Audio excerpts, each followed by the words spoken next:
உங்களுக்கு எல்லாம் உண்டுடா, நீங்க ஏறி வந்து செய்யுங்கடா அப்படின்னு சொன்னாரு. எல்லாம் ஏறி அடிச்சு பூந்து விளையாடுறோம், அதான் சொன்னாரு. எல்லாம் சண்டை செய்யறோம், அதான் உண்மை. எத்தனை விதமான சண்டைகள் வந்தாலும் இந்த தமிழ்நாட்டு மக்களும் இந்த திராவிட இயக்கத்தினுடைய கொள்கையுடைய தோழர்களும் இந்த தமிழ்நாட்டிலே இருக்கும் வரை எந்த நிலைக்கு போராடவும் இந்த அரசு தயங்காது. எங்க தலைவரோட கண்ணாசிவுக்காக நாங்க வெயிட் பண்றோம். எங்களை நீங்க தொட்டு பார்க்க நினைச்சா விளைவுகள் மிக பயங்கரமாக இருக்கும். மொழிக்காக உயிரை கொடுத்த ஒரே மாநிலம் இந்த தமிழ்நாடு. எத்தனை மாணவ செல்வங்கள் அந்த காலத்திலே இந்த மொழிக்காக நாங்கள் உயிரை கொடுத்தோம். உயிரை கொடுத்து மொழியை காப்பாற்றிருக்கிற மாநிலம். உலகத்திலே எந்த மாநிலத்திலும் மொழிக்காக உயிர் துறந்தவர்கள் யாரும் கிடையாது. ஆனா எங்க கிட்டயே உங்க வேலையை காட்டணும்னு நினைக்கிறீங்க. வேற எந்த மாநிலத்தில் உங்க பாட்சா பலிக்கும், தமிழ்நாட்டில் எப்போதுமே பலிக்காது. இன்றைய காலத்துக்கு ஒரு பெரியார் இருக்கிறார், அண்ணன் உதயநிதி ஸ்டாலின். அவருடைய கொள்கையை பற்றி இன்றைக்கு வடநாட்டில் இருக்கிறவர்கள் பார்த்து அஞ்சு கொண்டிருக்கின்றார்கள். தான் கொண்ட கொள்கையிலே எப்போதும் மாறாதவர். அதே போல ஒரு வார்த்தையை சொல்லிட்டார்னா அந்த வார்த்தையில இருந்து பின்வாங்க மாட்டார். ஏன் பின்வாங்க மாட்டார்னா ஒரே ஒரு காரணம் தான். காலம் காலமாக இந்த தமிழ்நாட்டு மக்களுக்காக போராடி கொண்டிருக்கிற இயக்கம் திராவிட முன்னேற்ற கழகம் தான். அவருடைய வாரிசான நானும் போராடுவேன். நான் பெரியாருடைய பேரன் என்பதை சுட்டிக்காட்டி இன்றைக்கு களத்தில் இறங்கி விளையாடி கொண்டிருக்கின்றார். ஒரு பக்கம் விளையாட்டுத்துறை அமைச்சராக இருந்தாலும் மற்றொரு பக்கம் கொள்கையிலே விளையாடி கொண்டிருக்கின்றார். அவர் இருக்கும் வரை இந்த தமிழ்நாட்டிலே யாராலும் ஒன்றும் பண்ண முடியாது. நிர்மலா சீதாராமனை பத்தி அக்கா பேசினாங்க, சரியான வார்த்தைக்கா, நல்லா அருமையா சொன்னீங்க. இங்க இருக்கிற அண்ணன் எம் கே மோகன் இருக்கட்டும், அதை தாண்டி நம்ம மருத்துவர் ஏழினர் இருக்கட்டும், நானு, ராணி ரவிச்சந்திரன், அண்ணன் ராமலிங்கம், இவங்களா இருக்கணும். நாங்களாம் மக்களால் தேர்ந்தெடுக்கப்பட்ட பிரதிநிதிகள். தைரியமா களத்துல வந்து நின்று நாங்க வந்து திராவிட முன்னேற்ற கழகத்துல வேட்பாளராக நிற்கிறோம், எங்களுக்கு நீங்கள் வாக்களியுங்கள் சொல்லி மக்களால் தேர்ந்தெடுக்கப்பட்டு இன்னைக்கு இந்த பொறுப்புல உட்கார்ந்துட்டு இருக்கோம். அவர் திட்டக்குழுவினுடைய துணைத் தலைவர் உறுப்பினராக இருக்காரு, அண்ணா அதே போல கமிட்டியில மெம்பரா இருக்காங்க, எல்லாரும் இருக்கிறோம்.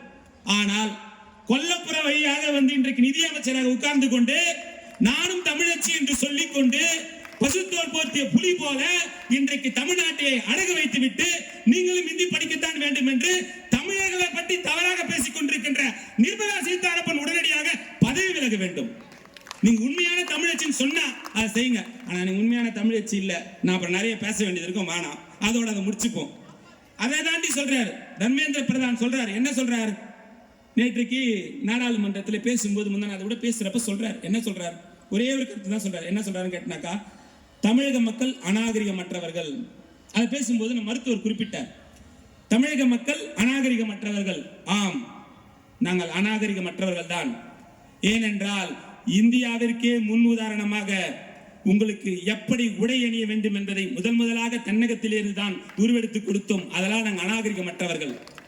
உணவு பழக்க வழக்க முறையை இந்தியாவிற்கே முன்மாநிலமாக தமிழ்நாடு தான் எடுத்துக்கொண்டு கொடுத்தது, அதை தான் நாங்கள் அநாகரிகமற்றவர்கள். எப்படி ஒரு மனிதன் வாழ வேண்டும் என்பதை கலாச்சாரத்தை உருவாக்கி கொடுத்தது தமிழ்நாடு தான். அது மட்டுமல்ல, மிகவும் பழமையான மொழியான தமிழ் மொழி உருவாகி இருந்த இந்த தமிழ்நாட்டிலே தான் தமிழ்நாட்டு மக்கள் அநாகரிகமற்றவர்கள். இதையெல்லாம் உருவாக்கி கொடுத்தவர்கள் நாங்கள் தேவை. ஆனால் இன்றைக்கு இதையெல்லாம் பார்த்து காப்பி எடுத்து விட்டு அண்டை மாநிலங்களே எங்களுடைய திராவிட மாடல் ஆட்சியினுடைய நாயகர் செய்த சாதனைகளை எல்லாம் காப்பி எடுத்துக் கொண்டு இன்றைக்கு மகாராஷ்டிரா தேர்தலில் வெற்றி பெற்று இருக்கிறீர்கள். அப்ப நீங்க நியாயமானவங்களா? நீங்க எங்களை பார்த்து அநாகரிகமற்றவர்கள் சொல்றீங்க.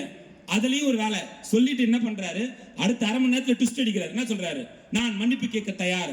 உங்களை மாதிரி எத்தனை போலி வேஷம் போட்டு இந்த இந்திய நாட்டு மக்களை ஏமாத்தி கொண்டிருக்கின்ற பிஜேபியோட துரோகிகளை நாங்கள் நிறைய பேரை பார்த்திருக்கோம். இந்த நாட்டுக்கு நீங்க எல்லாம் சாபக்கேடு. இந்த நாட்டை அழிக்க வந்த மிகப்பெரிய ஒரு வைரஸ், அதான் சொல்ல போன மிகப்பெரிய ஒரு வைரஸ். ஆனா தமிழ்நாட்டு மக்களை நீ அழிக்கிறேன்னு நினைக்கிற. எப்பவுமே நான் சொல்றேன், தலைவர் சொல்ற மாதிரிதான், பணங்காட்டு நெறி எப்போதும் சலசலப்புக்கு அஞ்சாது. இந்த திராவிட முன்னேற்ற கழகம் இருக்கும் வரை இந்த தமிழ்நாட்டிலே உங்களால ஒரு செங்கல்ல கூட தொட்டு பார்க்க முடியாது. அதையெல்லாம் தாண்டி ஒரு காமெடி. எனக்கு நேற்றுக்கு பேசுறப்பதான் எஸ்எம்கே என்கிட்ட பேசிட்டப்ப சொன்னார், நம்முடைய சிறந்த ஒரு இலக்கியவாதி அண்ணன் குமரி அனந்தன், கரெக்ட், அவருடைய மகள் தான் வந்து ஒருத்தவங்க இருக்கிறாங்க இந்த கட்சியினுடைய தலைவரா. அந்த பேரை கூட என்னால் சொல்ல முடியல.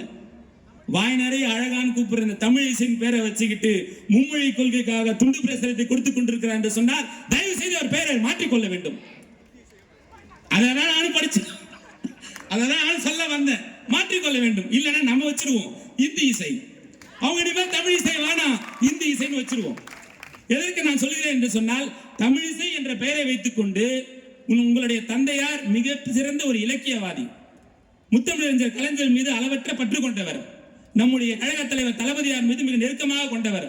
அவருக்கு பிறந்துட்டு நீங்க இன்னைக்கு போய் தமிழிசன் பேர் வச்சுக்கிட்டு கடைசியில இந்தி மொழியை புகுவதற்காக எல்லா இடத்திலும் துண்டு பிரசங்களை கொடுத்து கொண்டிருக்கின்றீர்களே, அப்ப நீங்க என்ன நினைக்கிறீங்க? தமிழ்நாட்டுக்குள்ள இந்தி வேணும், ஆனா தமிழ்நாட்டு மக்கள் வேணாம்.